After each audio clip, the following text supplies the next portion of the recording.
आज मैं आपको एक ऐसी कहानी सुनाने जा रहा हूं जो मुंबई की बोरीवली कॉलोनी में घटित हुई। ये कहानी रोमांस, कामुकता, रहस्य, सस्पेंस और अपराध से भरी है। ये एक ऐसी दास्तान है जो दिल को दहला देगी और दिमाग में सवाल छोड़ जाएगी। तो चलिए शुरू करते हैं। बोरीवली मुंबई का एक मध्यम वर्गीय उपनगर। दिन में यहाँ बाजारों की रौनक और गलियों में बच्चों की चहल पहल रहती थी, लेकिन शाम होते ही एक अजीब सन्नाटा छा जाता था। सड़कों पर स्ट्रीट लाइट की मध्यम रोशनी और दूर से आती ट्रेनों की आवाज ही इकलौता शोर होती थी। इसी कॉलोनी में एक पुरानी 4 मंजिला इमारत थी, जिसके दूसरे माले पर रहती थी श्रीमती अनिता शर्मा। अनिता एक 35 साल की खूबसूरत महिला जो अपनी जवानी के दिनों की तरह ही आकर्षक थी। उनके पति विदेश में नौकरी करते थे और साल में बस 1-2 बार घर आते थे। इस वजह से अनिता अपने छोटे से अपार्टमेंट में अकेली रहती थी। रोहन एक 18 साल का कॉलेज छात्र इसी कॉलोनी में अपने माता पिता के साथ रहता था। गणित में उसकी कमजोरी की वजह से उसके माता पिता ने उसे ट्यूशन लगवाया था और ट्यूशन का ठिकाना था अनिता मैडम का घर। रोहन का पहला दिन था। शाम के 6 बजे जब आसमान में नारंगी रंग की छटा बिखर रही थी, रोहन ने मैडम के अपार्टमेंट की घंटी बजाई। दरवाजा खुला और सामने खड़ी थी अनिता मैडम। नीली साड़ी में उनकी खूबसूरती देखते ही बनती थी। उनकी मुस्कान में एक गर्मजोशी थी जो रोहन को अंदर खींच ले गई। अपार्टमेंट छोटा था। लिविंग रूम में एक पुराना सोफा, एक लकड़ी की टेबल और 2 कुर्सियां थीं। रोहन ने अपनी किताबें टेबल पर रखी और मैडम ने उसे बैठने को कहा। उस दिन मैडम ने बड़े प्यार से उसे गणित पढ़ाया, हर सवाल को आसान तरीके से समझाया और रोहन को लगा कि शायद उसकी गणित अब सुधर जाएगी। लेकिन कुछ दिनों बाद माहौल बदलने लगा। अनिता मैडम का व्यवहार अब पहले जैसा नहीं रहा। वह रोहन के करीब बैठने लगी। कभी उसका हाथ पकड़कर सवाल समझाती तो कभी उसकी तारीफ में कुछ ज्यादा ही समय लगाती। उनकी आंखों में एक चमक थी जो रोहन को समझ नहीं आती थी, पर उसे अजीब सा अच्छा लगता था। एक शाम जब ट्यूशन खत्म होने वाला था, मैडम ने रोहन को रोका। रोहन, आज मैं तुम्हें कुछ खास सिखाऊंगी। उनकी आवाज में एक नरमी थी। रोहन हैरान था, लेकिन उसने सिर हिलाया। मैडम उसे अपने बेडरूम में ले गई। कमरा मध्यम रोशनी से भरा था और हवा में एक अजीब सी गर्मी थी। मैडम ने रोहन को बिस्तर पर बैठाया और खुद उसके पास आ गई। उनकी साड़ी का पल्लू थोड़ा सरक गया और रोहन की नजरें उनकी कमर पर ठहर गईं। फिर मैडम ने रोहन का चेहरा अपनी ओर मोड़ा और धीरे से उसके होठों को चूम लिया। रोहन के शरीर में एक सिहरन दौड़ गई। उसने विरोध नहीं किया। मैडम की सांसें तेज थीं और उनका स्पर्श रोहन को एक अनजानी दुनिया में ले गया। धीरे धीरे मैडम ने अपनी साड़ी उतारी और रोहन को अपनी बाहों में खींच लिया। उस रात दोनों के बीच एक ऐसा रिश्ता शुरू हुआ जो किताबों से परे था। मैडम की हर हरकत में एक भूख थी। वह रोहन के शरीर को सहलाती, उसे चूमती और हर बार कुछ नया आजमाती। रोहन, जो अभी तक इन सब से अनजान था, को यह सब रोमांचक लगा। उसे लगा कि वह एक मर्द बन गया है। शुरुआत में रोहन को यह सब बहुत अच्छा लगा। वो रोज ट्यूशन के बहाने मैडम के घर जाता और हर शाम दोनों के बीच वही सब चलता। कभी मैडम उसे बिस्तर पर लिटाकर उसके ऊपर आ जाती तो कभी उसे अपनी गोद में बिठाकर नए नए तरीके आजमाती।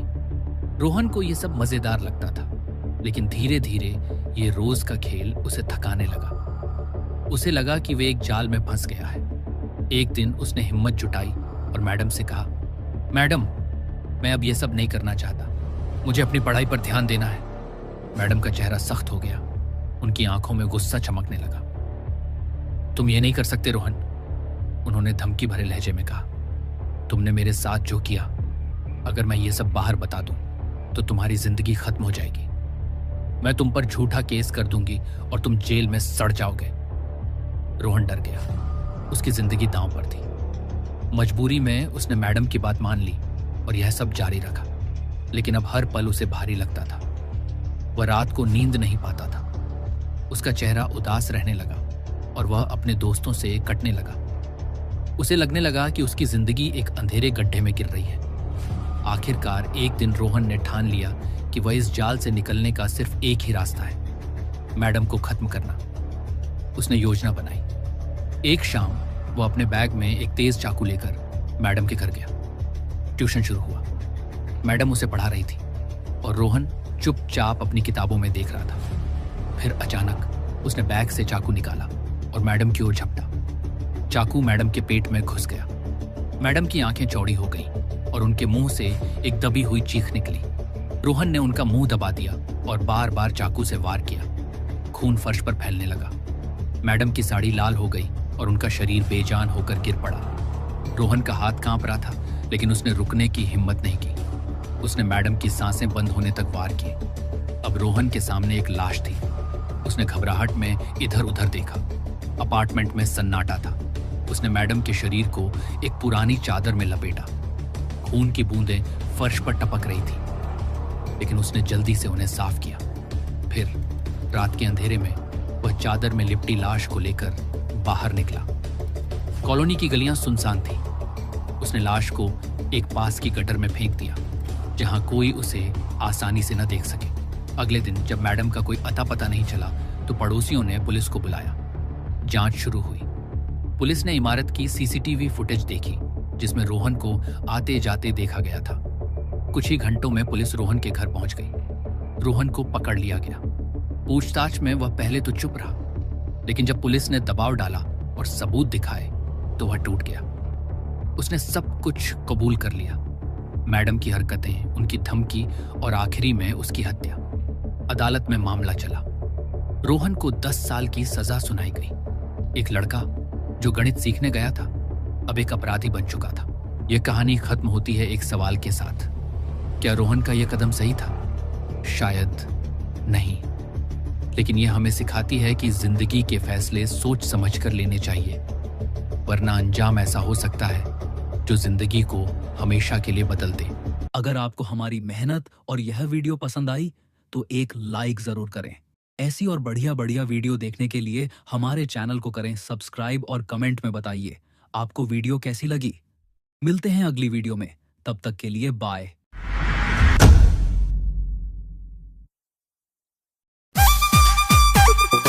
सिंगर गोल्ड स्टार सीआरपी दीवाना सहा म्यूजिक बाय आजबी ब्रदर्स निवाई वाले छोरे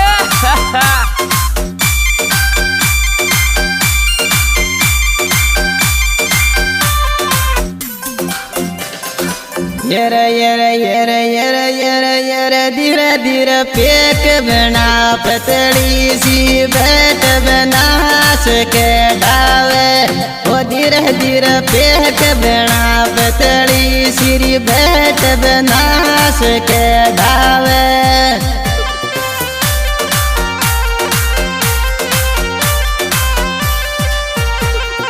ला ला ला ला ला ला ला ला ला ला ला धीरे धीरे पेक बना पतली सिरी बैठ बना सके डावे। वो धीरे धीरे पेक बना पतली सिरी बैठ बना सके डावे।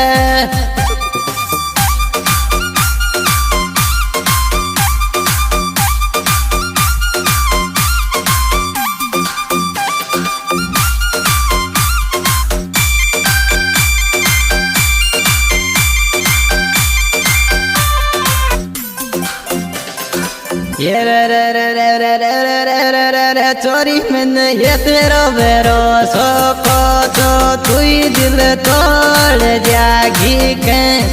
यही तने दिल सो ज्यादा चायोरी तू ही दिल तोड़गी मारो।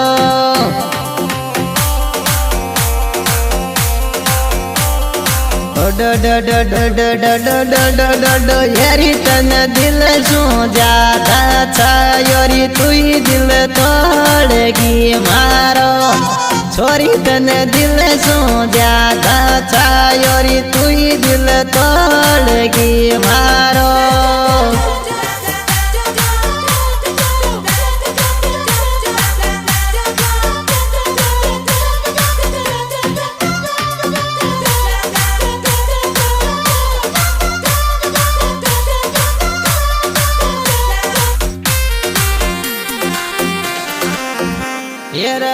मुंडो को दो नदी का पानी रस नन मारी दी तेरी तो मैं मैं मुंडो को दो नदी का पानी संधन मारी दीकरी तो मैं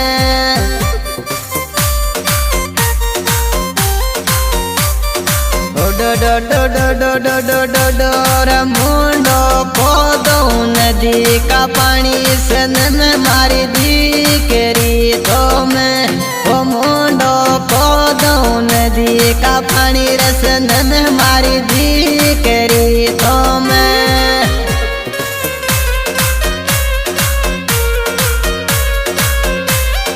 म्यूजिक बाय एसबी ब्रदर्स निवाय वाले छोरे song the track SB brothers चलो बदरा रूप सिंह भाई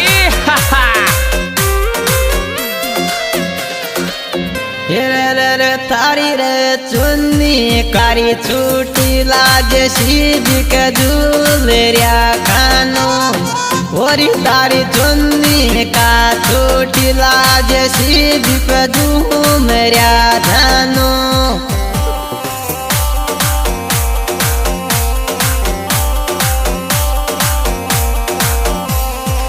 डो डो डो डो डो डो डो डो डो डो डो येरी तारी चुन्नी का छोटी लाज सीधी पदूलरिया खानो वही तारी चुन्नी कारी छोटी लाज सीधी पे घूमरिया जानो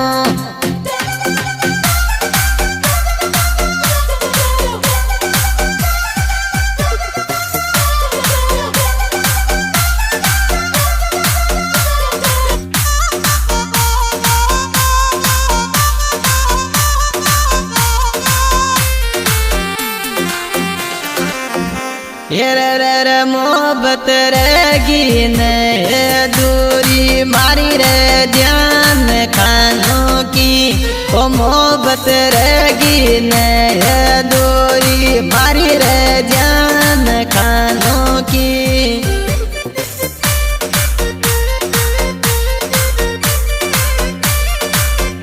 ओ मोहब्बत रहेगी न दूरी मारी रे ध्यान खानों की ओ मोहब्बत रहेगी न